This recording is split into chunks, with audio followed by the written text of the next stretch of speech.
հենց սկսենք այս նիստով Արմեն Աշոտյանի ինչ սպասել, ինչպիսի զարգացում։ Տեսեք, հունիսի 11-ին լրանալու է երկրորդ տարին այս խայտարակ քաղաքական ֆարսի։ Երեք ազգային ժողովում լսում եմ գլխավոր դատախազին Մարթը, այդ տիկինը, գլխավոր դատախազի ուսադիրներ կրող տիկինը հայտարարում է, որ բանավոր պայմանավորվածության արդյունքում մենք հանել ենք հետախուզումը ուղիղ եթերում, հիշում եք, վիժված ադրբեջանցի մարդասպան մարդ գլխատող Զեյնալի հանդեպ Հայաստանը բանավոր պայմանավորվածության արդյունքում հանել է հետախուզումը, կրկնում եմ, այդ կադրերը մենք բոլորս տեսել ենք, թե ինչպես էր ադրբեջանցի վիժվածքը ուղիղ եթերում մորթում, գլխատում 82-ամյա Տարեց Արցախցուն։ Այսինքն Տարեց Արցախցուն գլխատողի հանդեպ Հայաստանի դատախազությունը Նիկոլ Փաշինյանի բնականաբար ուղակի հրահանգով հետախուզումը հանում է, միջազգային հետախուզումը հանում է, իսկ այստեղ 2 տարի շարունակվում է այս քաղաքական ֆարսը մի դատական գործի, որի դեպքում երբ որ լսում ես վկաներին, մարդիկ զարմանում են, թե ընդհանրապես իրենք ինչի են այստեղ, ես ավելի քան վստահ եմ, որ մեղադրող դատախազները եւս էլ չգիտեն ինչ պեղեն, որ Արմենի հանդեպ այս քաղաքական հետապնդման քաղաքական պատվերը շարունակեն։ Իհարկե, ուզում եմ նաև անդրադառնալ ԵԺԿ վերջի հայտարարությանը, որտեղ չնայած դահլիճից վռնդված ԿՊ-ական падգամավորների, ովքեր չներկայացնելով ԿՊ-ն, կներեք, ովքեր չներկայացնելով ԿՊ-ն գնացել եւ չներկայացնելով ԵԺԿ-ն գնացել եւ նստել էին ԵԺԿ նիստին եւ ինչպես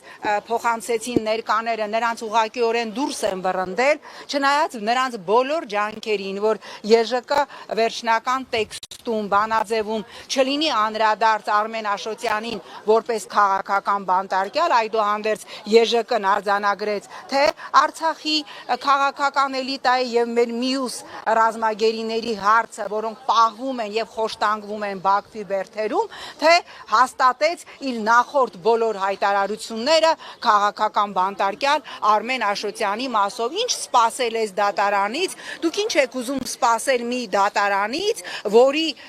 իրական ղեկավարը ազգային ժողովում սպառնում է ընդդիմադիրներին ոտից կախել, անվանում է համբալներ, սպառնում է լցնել ԱԱՑ-ի պատվալները եւ չգիտեմ ինչ եք սպասում մի դատարանից։ Ես ընդամենը կարող եմ մեկ բան ասել, քանի Նիկոլ Փաշինյանը իշխանության է, Հայաստանը շարունակելու է գահավիժել դեպի տոտալիտար բռնապետություն։ Մենք այսօր տեսնում ենք, որ այլևս ոչ միայն արդարացվում է ֆաշիզմը, այլև Նիկոլ Փաշինյանը նյու ֆաշիզմի կրող է փորձում հանդիսանալ իր տարբեր կալիբրի քարոզիչների շպրտելով հմեկի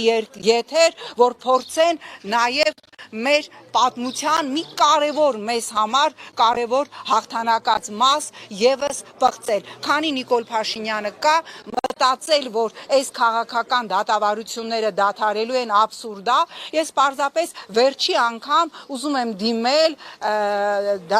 դատավոր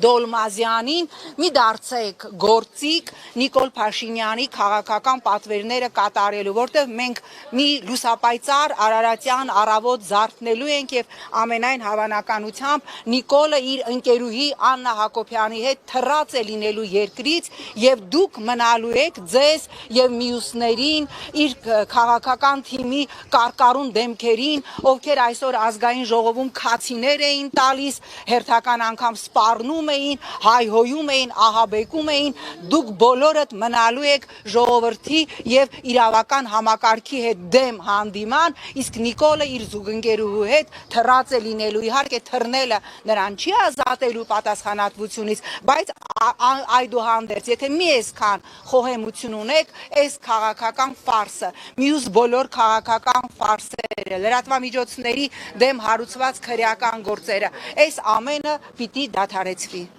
Ես եմ շնորհակալ։